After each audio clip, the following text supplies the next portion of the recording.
everyone, kia ora tātou, haere mai, and welcome along to Showy Ovaries, a podcast where I, Private Dick, Penny Ashton, PI, perimenopause investigator, cast a light onto menopause, revealing the previously shady facts and sleuthing to uncover the truth about this biological imperative for 51% of the population, which has previously been bewilderingly overlooked. A quick reminder that I am not a doctor. I can't even seem to cure my pelargoniums of rust. Seriously, if anyone has actually done that, please send me tips because my zonal geraniums look like they have measles a lot of the time. But please, if you have measles on your lady flowers, get to proper medical professionals to sort yourself out rather than listening to me. Today's guest, though, might not be a doctor, but she has a de facto PhD in politics, being the daughter of two somewhat lefty political luminaries in her father, former Deputy Prime Minister for Labour, Bob Tizard, and the legendary mother, Dame Kath Tizard, former Mayor of Auckland and Governor-General of New Zealand. And of course, going on to forge her own path, initially as various Labour electorate secretaries, then as a Labour MP, pre and post MMP, both in opposition and as a minister in Helen Clark's government. She also dealt with a fair old load of misogynistic, ageist bullshit. So please welcome former Associate Minister for Arts and Culture and Heritage, so clearly a genius, Miss Judith Tizard. Hooray. Hello, hello, hello. Hello, hello. Isn't it tragic that you get to 66 and you're still introduced by your parents? I know, I thought about that. I did think about that. And then I thought, well, but my longer introduction also talks about that as well. Problem. But one thing I do have to say about Actually, they were impressive. They are impressive. Yeah. They're very impressive people. Rodney Hyde once snarled at me that I'd never be as good as my parents. I'd never beat my parents. And I remember being astonished. And I said, but Rodney, to beat my parents, I'd have to be both the Prime Minister and the Queen. Yeah. And I'm not really ambitious. It's so rare that these moments, that the right words come when some bastard's trying to get at you. And Rodney Hyde, are you going to be as successful as your parents? Well, do you know given what I mean? I've never heard of them. Yeah. And do you know what? This might please you. Well, I don't know if it will please you. This is an interesting thing. I had no idea who your dad was.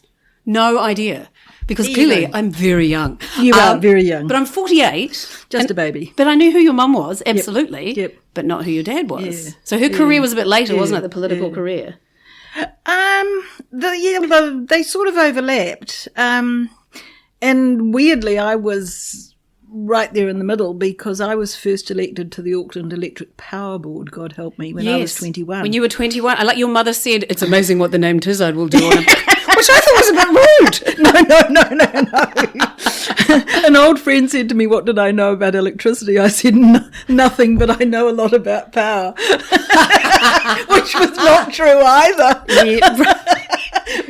But you did know a lot about politics. The name Tizard was very well known. I mean, Bob was a very senior Labour MP for all those years. He was first elected in 57 and Kath went on the council in 71 and became the mayor in 83.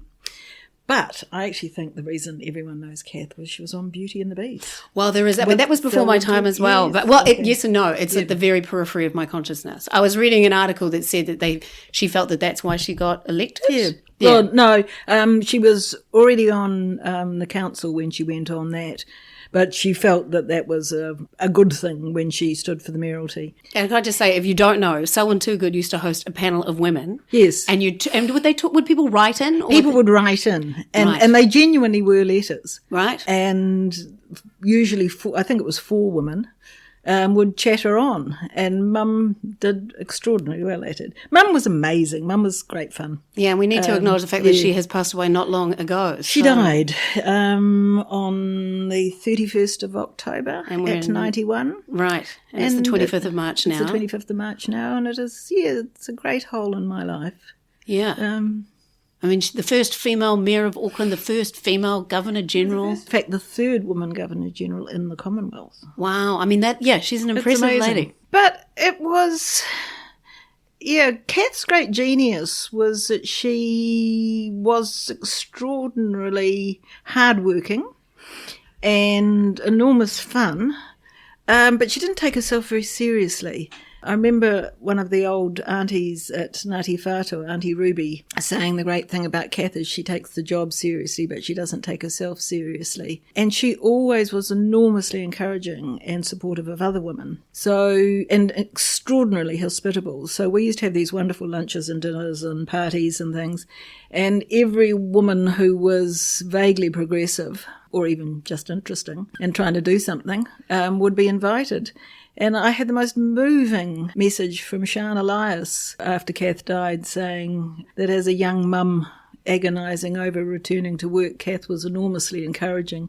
And she said, I never met Kath without joy, nor left her without regret. Oh, She was so encouraging and she was such a good friend. right. And Mum was close friends with people like Helen Clark and Margaret Wilson and just every woman pretty well she met, and a lot of men. Right, because people like, Margaret Thatcher was not most welcoming to other women. I had a wonderful exchange with Margaret Thatcher. I met her at a Downing Street party when I was on a Commonwealth Parliamentary Association conference. Darling. Yes. Seminar. Right. I was introduced. There were 3 women out of 24 from all over the Commonwealth, and we were treated. The speakers kept coming in and saying, "Good morning, gentlemen." Well, you were sitting there. And it was this was 1993. It was extraordinary. Yeah, wow. And so I would say, "Good morning, madam," to whichever pompous bloke was standing there. Marvellous. And anyway, we had this frightfully formal party at Downing Street. John Major was the Prime Minister and everyone was turned out. So Jim Callaghan was there, Margaret Thatcher. And I now realise that she was in the early stages of dementia. Yeah. But I was introduced to her as the feminist of the group, a real woman's libber. Oh my God. In 1993. She said, "Well, I consider myself a feminist." Really? And I said, "Really?" And she said, "Yes." And I said, "Well, why were there no women in your cabinet?" And she said, "My cabinet was selected entirely on merit." Right. And I said, "So there were no women of merit in the Conservative Party in the whole time you were Prime Minister? Tragic. You could have encouraged a few." Yeah. And she said, "Where are the Nigerians?" I've had enough of this whippersnapper from the bottom of the world. Right, okay. My word. She also couldn't remember who Muldoon was, who complained to be her bosom buddy. Oh, that's funny. Yeah. Right, look at that. My husband has a T-shirt that says "Still hates Thatcher." He's from the north of England. Well, what I should do is I have a little embossed plate with her. So I Right. should give it to you for your husband. I don't think he'd like that. He might break it. He's from a mining town in the north of England, so yes, I think not. But anyway, now I have this longer introduction for you. Yes. Which talks mainly about, in fact, all about you. So there we That's go. all right. The Honourable Judith Tizard was born in Auckland in 1956. She was the third of 4 children of Kath and Bob Tizard and followed them into politics, joining the Labour Party in 1973. She studied politics at Vic and then history at the University of Auckland. She also worked in the hospitality industry, owning and managing O'Connell's restaurant in Auckland and working in catering before returning to the family firm of politics. She was an Auckland regional councillor and various electorate secretaries, including for Helen Clark through the 80s, and then in 1990 she was first elected as an MP and stayed there till 2008, serving as various ministers, including Associate Minister for Arts, Culture and Heritage, Minister of Consumer Affairs and Associate Minister of Commerce, to name a few. Her final years in Labour could be described as somewhat fraught and maybe misogynistic, but we could talk about that. And in reading of some articles to prepare for this, I have to say my jaw dropped at some of the bullshit and cannot imagine the areas of very thick skin that you've had to develop over the time. But enough of that nonsense. I would like to welcome the lovely, fierce Labour Party woman in her own right, particularly to someone as youthful as me who had no idea who Bob Tizard was. Judith Tizard! Hooray! There you go. Hooray! Hello. It's a lot, isn't it? It is a lot. Yes. That must have been hard. Well, actually, I'm going to incorporate this into the first question that I always ask everybody, which seems to relate, which it shouldn't do, but what has the relationship with your body been like in your life and what journey has that been on? It's a really interesting question and one I probably should have thought of before now. I'm looking for the spontaneous. Yes. Well, I've never really thought about what my relationship with my body. Well, yes, I do know what my relationship. It was utterly trusting. I was a cheerful, energetic, intelligent, busy child. I had these two extraordinarily large parents who were extraordinarily busy and did the most amazing things. And I have two older sisters who are both very clever and who are astonished that I thought that they, like my parents, were these grand alphas. They were the big girls. Yes. So my brother and I were the little ones. So I had a wonderful childhood and raising. Dad was interesting and busy, and there was always lots of interesting conversations. And so I had absolute confidence in my body. I could climb, I could run, I wasn't that good at high jump, but I was very good at long jump. Because you're not that high. No, well, I've got quite short legs. Yes, I would say so, yeah. Yes. I loved games. And I came to love hockey and indoor basketball. I had enormous confidence. I had two beautiful sisters. So I knew that I wasn't the pretty one. And there is the famous family story where father was asked by some visiting Chinese dignitaries what family he had. He said he had three daughters. Anne was the pretty one, Linda was the clever one, and Judy could cook. Oh, wow. And as my brother said, at least you got mentioned. There is that. But I mean, that's... that just speaks of a certain era that he would actually just say that out loud. Yes. And did that hurt? No, well, not really. Right. Almost everything in our family was treated as a matter for debate and conjecture and dispute and joke. Right. And no, I didn't really. And Mum used to say things like, "Oh, you've got the sort of face you'll grow into." I had that I had when I did dancing. Oh, you have a wonderful expression, if only I could give you a different body. Oh, that's good. That's what my ballet teacher would say to me. So I grew up with no false vanity, I think. Right. It's one way of putting it. But I think I had a great deal of confidence that I had a profoundly useful, functional body. Right. Which would do all the things it needed to do. And I remember a principal at primary school saying to me, "Those are good childbearing hips." Right. I think I was 9. Ew. Right. Well, we had to wear rompers. Yeah, but what are they saying that to a 9-year-old for? Yeah.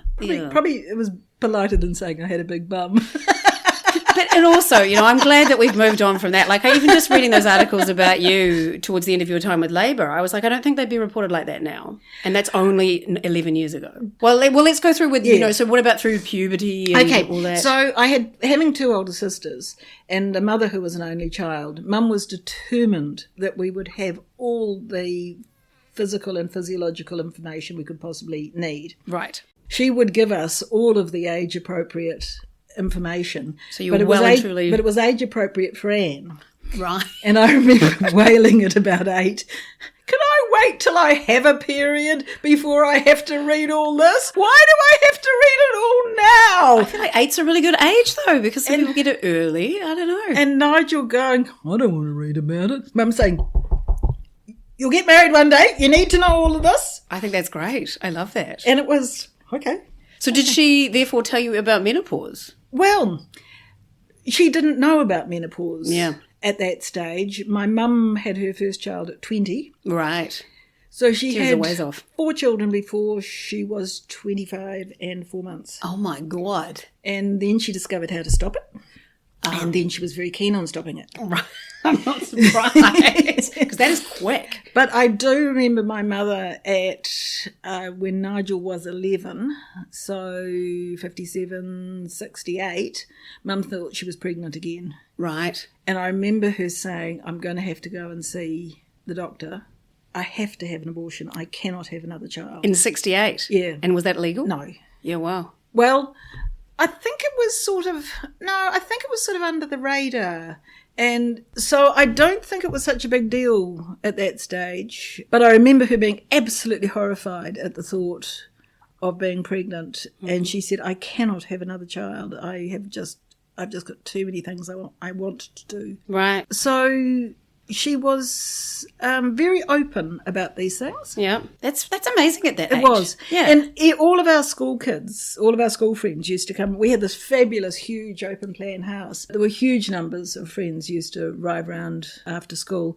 And there were all these guys and girls who would say, Mrs. Tizard, can you tell us about? Can I just ask you a question? Right, okay. And, yeah, she was amazing. Yeah, she was utterly amazing. At that time, that's incredible. And on odd occasion, she'd say, I think I better talk to your mum before. I'm perfectly willing to tell you. Yeah. But I do think I probably need to talk, give me a context. And she was brilliant. Anyway, she was fun. She was amazing. We used to go through 2 or 3 large jars of instant coffee every week because there were so many people coming into our house. Right, okay. Yeah. So what happened when she hit menopause? Did she tell you about it? Yeah, she did. So she became a city councillor in 1971. So she would have been 40. Right. And she had a full-time job at university, and being a councillor was damn near a full-time job. Yeah. And she had all sorts of community things that she stuck with. Then Dad, Labour was elected, the Kirk government was elected in 1972, and Mr Kirk ordained that all the cabinet families had to live in Wellington because this was going to keep their marriages together. There had been an unfortunate number of national ministers' marriages breaking up. I see. I mean, any Prime Minister interfering in the private lives of ministers or MPs would just be told, I think, to go to hell now. Well, yes, and also it's like why the wives having to make sacrifices for the husband's career. That was just assumed. I'm sure. And the other thing was, I don't think Norm had thought about it, but I don't think he realised there was nothing for the families to do. Yeah. Except to be exposed. Yeah, right. The wives had nothing to do. There was no there were a few cocktail parties and things, but it wasn't a big deal. So she went from this incredibly busy life in Auckland to... No, she just kept doing... Well, So we had a year in Auckland and then 2 years in Wellington, but she was coming up for council meetings. Right. Which she enjoyed doing. Anyway, so things got more difficult. But what also got difficult was we realised that the lives of parliamentarians were somewhat separate from their families' lives. Right. It was very much a boys' club. Right. I mean, in Parliament buildings, in 1972 there were 4 women MPs out of, I think, 96 MPs. There were 2 women's loos. In the whole of Parliament? In the whole of Parliament. We sort of thought nothing of it. You had to go to the loo, you trotted down 3 floors. So... yeah, what I hadn't realised was that my father had a fairly separate life, and he had a lady friend. Wow. Who was not much older than me. Jesus Christ. And that caused a great deal of unhappiness in our family. Right, okay. And he was just bewildered. Why was it a fuss? I mean, and this is what gets me. I mean, no offence to your dad, but it's such a cliche. You can be all right. Okay, yeah. You've got this fucking amazing woman. Yeah. And then, but that's not enough. Anyway, things had got really difficult, and Kath, for good reason and bad, didn't want to separate, and he couldn't see any reason why she should. Right. Suited him perfectly. Wow. And then your mother got menopause? Well, things got difficult. My father snored very badly. Right. And my mother increasingly found it difficult to sleep. Yes. And so she was getting early flights and late flights and doing all the things she was doing. And Bob's political career had always been very much a joint career. Bob was a very abrupt person, extraordinarily intelligent, very, very able, an amazing memory. But Kath had always done an enormous amount of the organising, the social work. In those days, MPs didn't have an electorate office, so we grew up answering the phone. Oh, my word.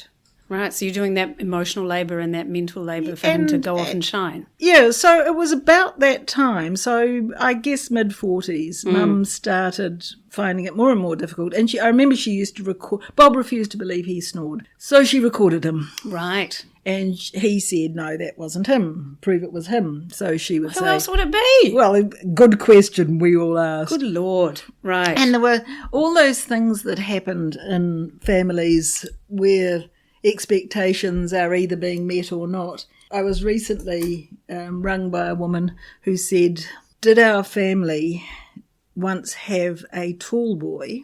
On the back, she had bought an old tall boy, and on the back of the right-hand top drawer was a piece of paper which had been sellotaped there saying, I, Catherine Ann Tizard, hereby declare I will never darn another sock.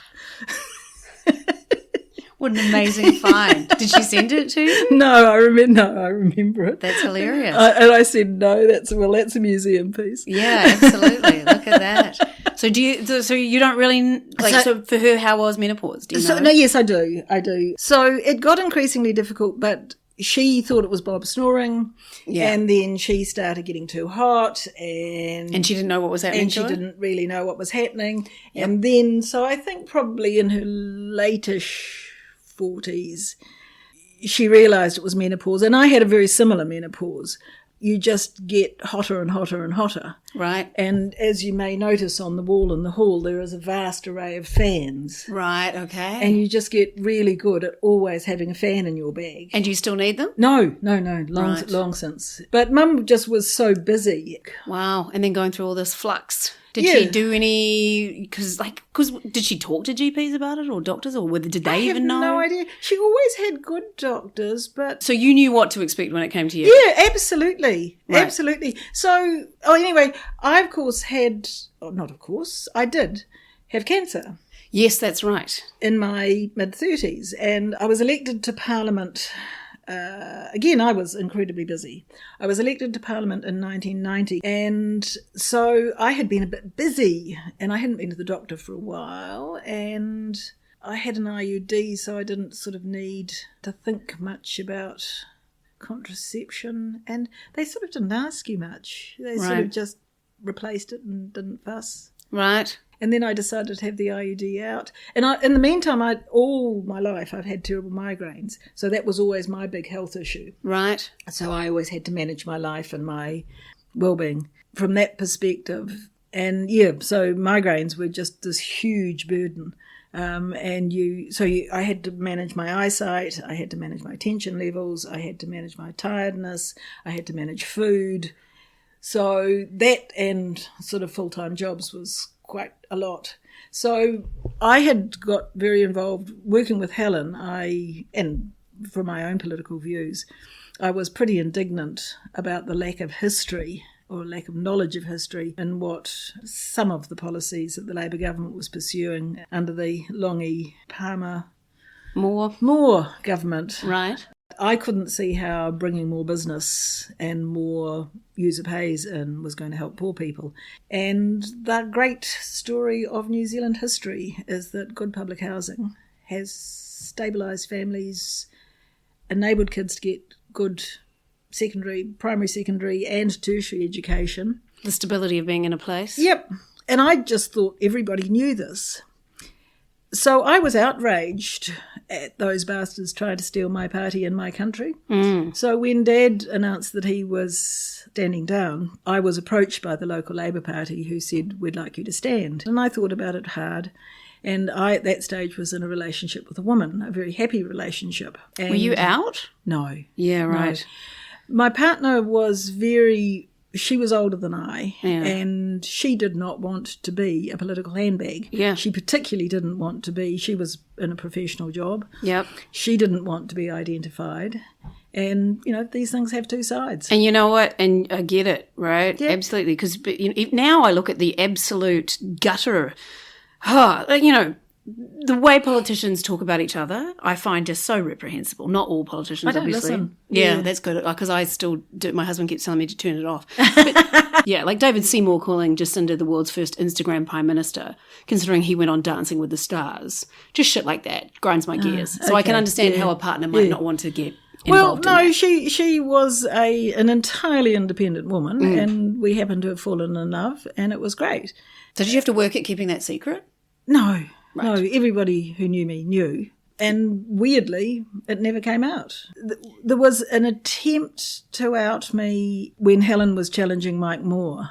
But the suggestion was that Helen and I were in a relationship. I will admit to having heard rumours like that. Which, given that there was a wonderful, again, when Mum and Dad's marriage broke up, a woman Mum worked with said, "Oh, Kath, I've heard this extraordinary rumour. I've heard that you're having an affair with Alan Clark."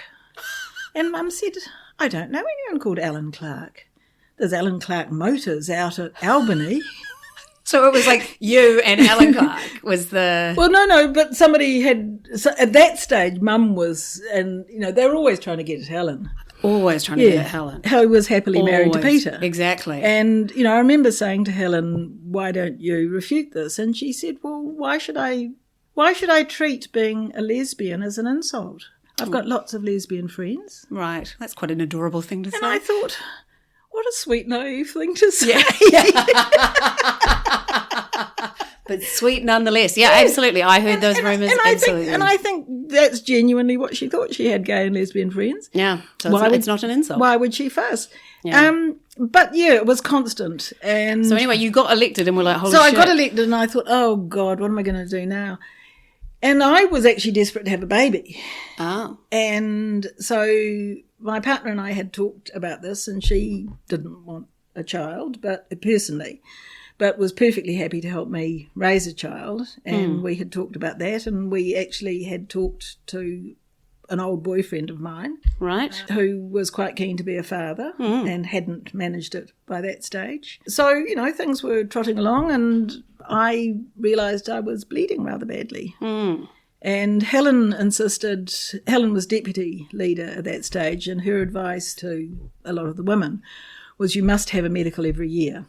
Right. Just schedule an annual medical. Ask your GP what you should be tested for. She used to say things like, well, if you have a car, you get it checked regularly. Get your uterus tuned up. Well, it wasn't my uterus, but she was more concerned about my heart and blood pressure, actually. Right, I see. Because Kath had always had high blood pressure.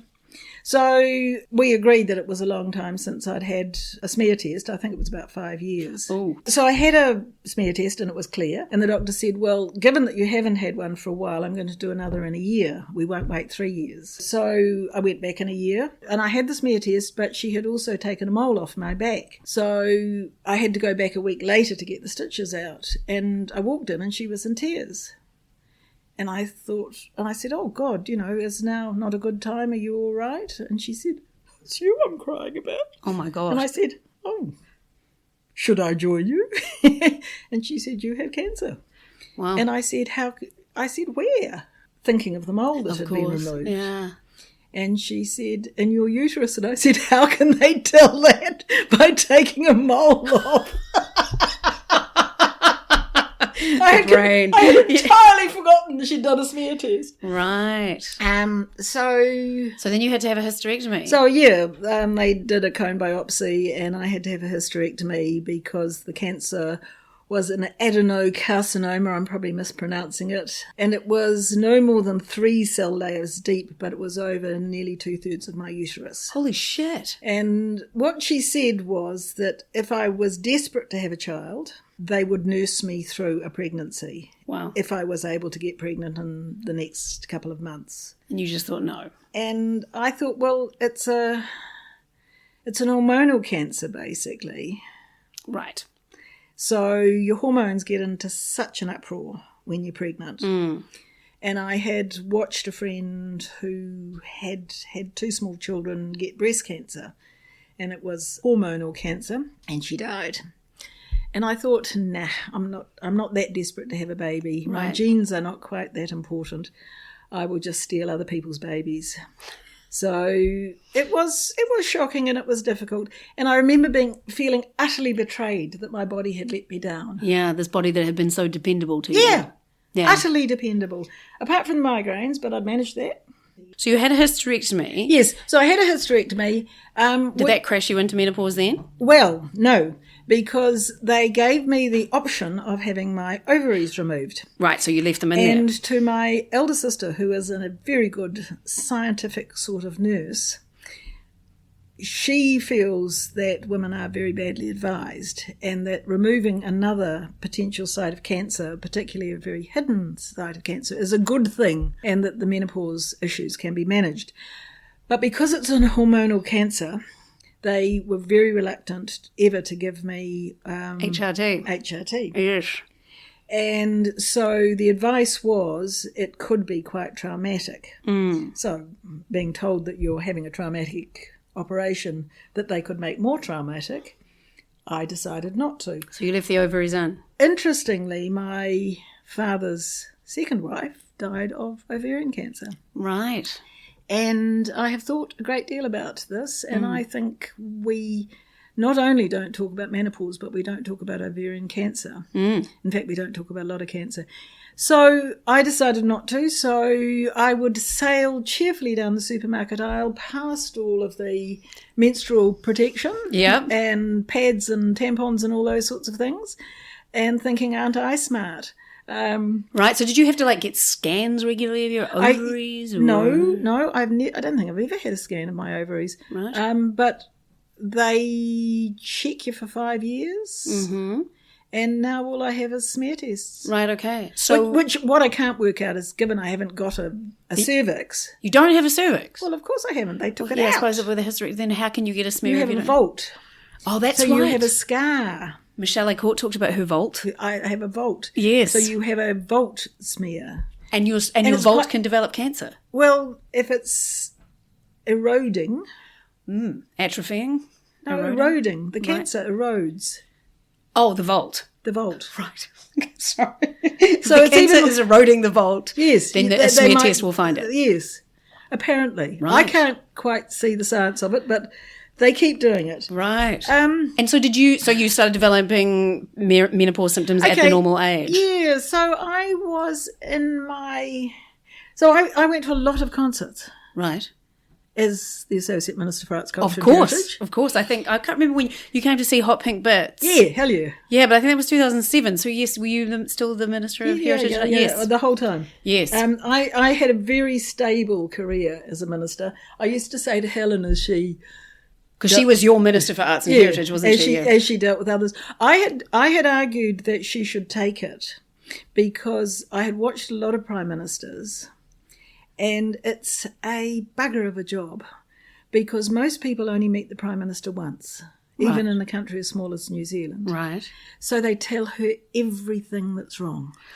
Bob Harvey and I had a number of conversations about how people saw women leaders. Yeah. I mean, and it was great because, I don't know if you remember, but no, you're far too young, but when Mum was GG, there was a hell of an attack on Helen that she couldn't possibly be Prime Minister because her teeth were too big and her hair wasn't good enough. 93 to 96 was the worst, after she took over as leader of the Labour Party. And I remember Mum saying that she assumed that former Prime Ministers like Rob Muldoon hadn't been elected on the basis of their hair. One wouldn't say not. One would say not. I know, exactly. It's the double standard is breathtaking. And it's still there. Yeah. Yeah, absolutely. But it is better. Well, at least we're talking about it. Yeah. And I think that that's good. And I also think that things are so much more open now. But I am outraged at the hypocrisy and the fact that women get attacked. Mm-hmm. Women are always bad mothers or barren bitches if they don't have children. Mm-hmm. I once had a colleague from a party that I am not a member of say that barren women should not be entitled to be on a select committee that discussed children. Wowzers. Because they were so bitter. Oh, my God. And did he know about your hysterectomy? I don't know. And that's what sort of galls me as well with that. I have no idea. My reply to him was, but are you sure your children are yours? Have you had a DNA test? And also go fuck yourself. You weren't allowed to say that. Well, not when the media were there. But you wanted to. I'm sure you did. Unfortunately, too often I did. Yeah, right. But we keep getting on to... So, what menopause symptoms did you have? I was incredibly busy. I was getting up often in the morning. So I said to Helen, you need a job where you look like you're having fun. Right. She loves reading. She loves films. She loves books. She loves theatre. She loves wild Romanian folk music. She loves opera. She particularly loves opera. And ballet. And ballet. She is amazing. Mm-hmm. And they are genuine interests. And I thought, 1, you can have fun. 2, you can look like you're having fun. Mm-hmm. And 3, you can have something else that people can talk to you about. So I said to her, you can be the boss, you can argue for the budget, and I'll do the work. Yes. So the point of the story was I was often getting up at 5 a.m. to get a 7 o'clock plane because I had gone to a theatre production in Dunedin or a Dunedin Symphony Orchestra, Otago Symphony Orchestra performance to tell them how important they are and how much I love them and how much the government wanted them to do it. But then I had to be back for cabinet meetings or select committee meetings by 10 o'clock and often earlier. And were you getting then I would go out that night. Right. But what menopause? What's your menopause? Hot. Hot. So just hot. So just hot. So That's I good. just had fans. Right, okay. And poor old Marion Hobbs was having menopause and she got the full She got everything. memory loss stuff. The brain fog. So she would call everyone tuppence and we would all laugh at her Right. in a kind and loving and sisterly way and say, Marion, take a deep breath. Right. She was wonderful. God, she's a lovely woman. And so she talked about it. And there were all of these older women. I remember Sonia Davies talking about what a bastard menopause was. Right. And her saying, but the great thing is that people start taking you seriously as a politician.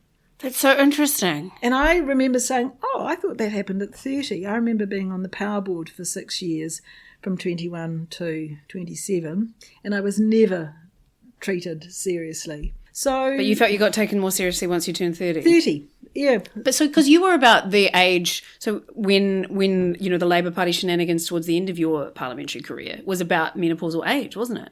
Yeah. Yeah. Yeah. So did you feel that the ageism was coming at you then? Oh, should you? Yeah. So that's interesting that, yeah. so you didn't necessarily feel you were coming into your power at that point. Not at all. Not at all.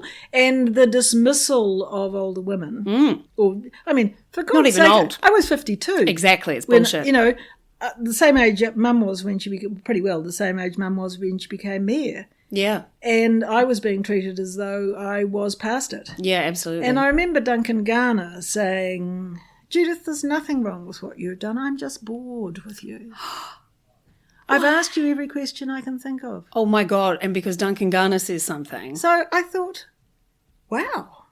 That must have been so, knowing that your dad was an MP for 30 years and nobody ever said that to him. Those were different times, obviously. I think Duncan was generally talking about the Labour government, Helen's Labour government. Right.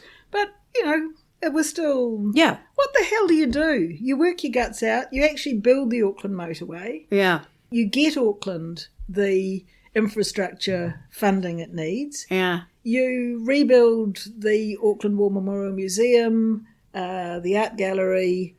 You start the downtown theatre. You build the Q Theatre.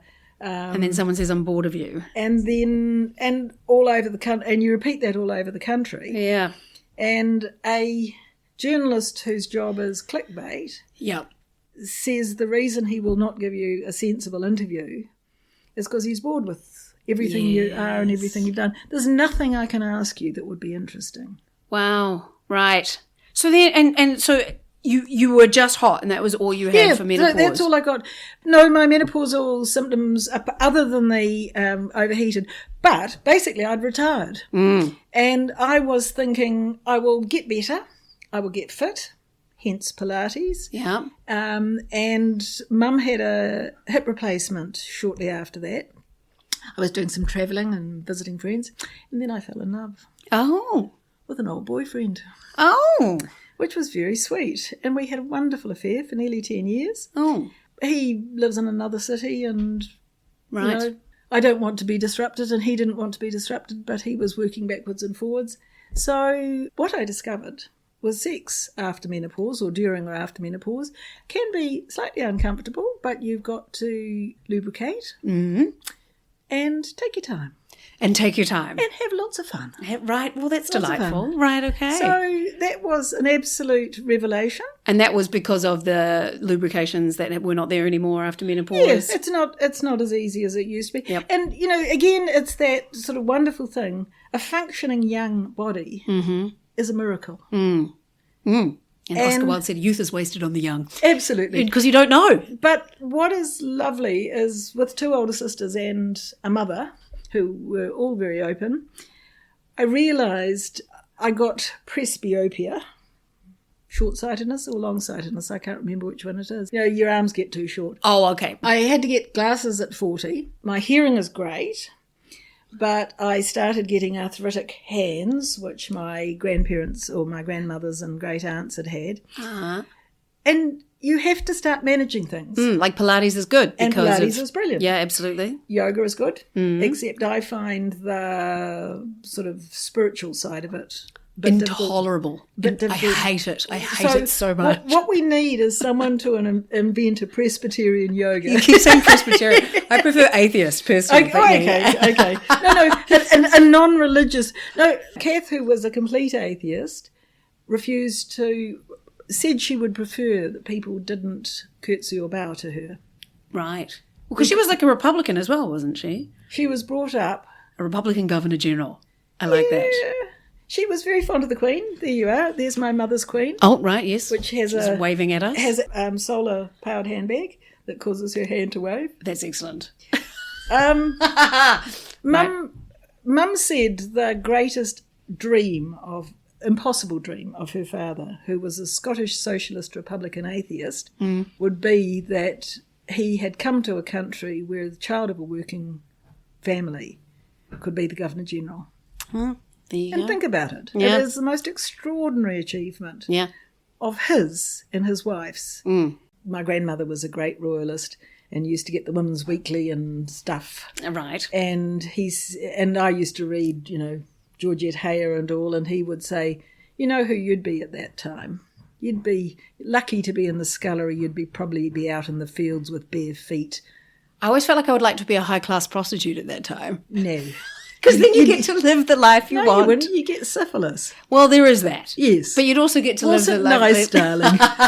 And his point was, he would say that Her Majesty the Queen was the keystone of the most evil class system that any nation had ever invented. And he said, I don't know. I have nothing against her, but she is the keystone of the British class system. I feel like America is now this incredibly... yeah, absolutely. So I think that's a different thing. But anyway, is there any menopause thing that you can... Is there any cultural Highland Presbyterian Scots menopause things that you know about? Well, except I don't think women talked about these things at all. I would say not. There's a wonderful another family story where my mother asked my grandmother had she had a happy life. And my grandmother recoiled like from a snake bite and said, Happy? Happy? Well, I've always tried to do my duty. Wow. Yeah. It was almost an insult. Right. To ask her, had she been happy?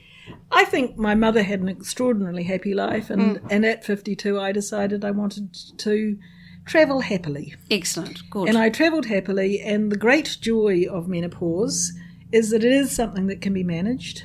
Ask your sisters, ask your older friends, ask your doctor. Yeah. Take your own advice and do what you feel. But the great thing for me is that menopause for me is like climbing to a mountain and finding an absolutely beautiful plateau. Wow. And you can look back over the whole of your life. You can think, oh, didn't do that very well. Oh, buggered that up. But there are no hormonal storms anymore. Right. And I have always been a stormy person. Right, I see. And my life now, I feel that my cronehood is the getting of wisdom. Excellent. Your cronification, as Robin Malcolm also called it. Your cronification. It's gentle, but really tough. It's kind, but very honest. There's lots of regrets, but also enormous joy from all the things I have and all the friends I have and all the activity I have. And, you just come to this lovely plateau of happy flowers. Acceptance. And acceptance. Right, okay, fantastic. And you still have lots of energy. Great. You can still do lots of things. I get much more tired, but I think that might be the hepatitis. Right, okay. It might help me that the hepatitis stopped me drinking.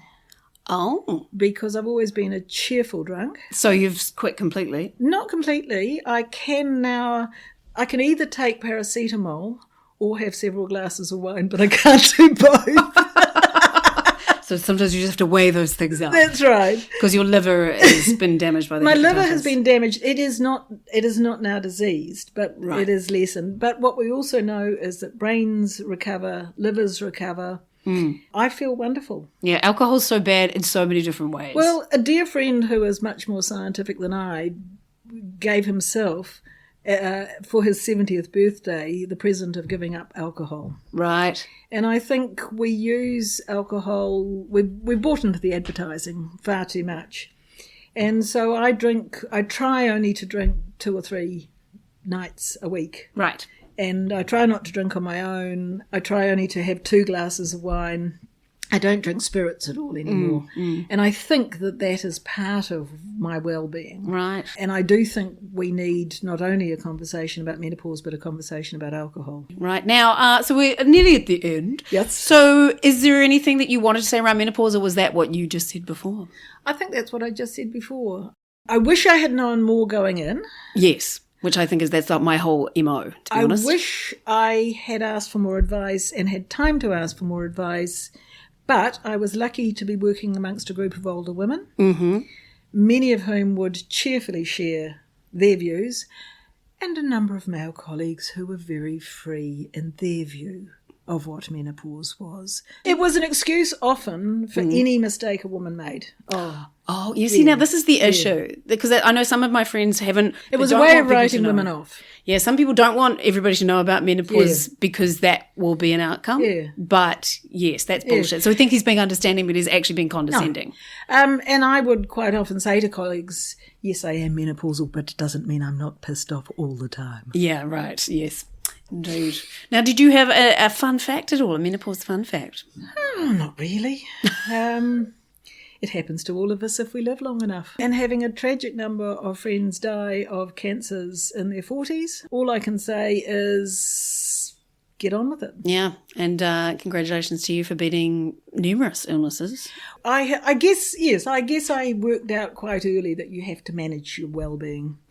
I now go to I don't go to a gym because of bloody COVID, but I was going to a program called Never Too Old, which I dragged my mother to. All right. And the point of Never Too Old, which is run by the AUT staff on the North Shore, is that we have medicalised our well-being to a point that old age and death particularly have become over-medicalised, but so have lots of other things. And I think we over-medicalise our well-being in lots of ways. It's our job to keep us well, and you are not to blame if you get sick, but good nutrition, good sleep, being careful about alcohol are all vital parts of good well-being. Yep.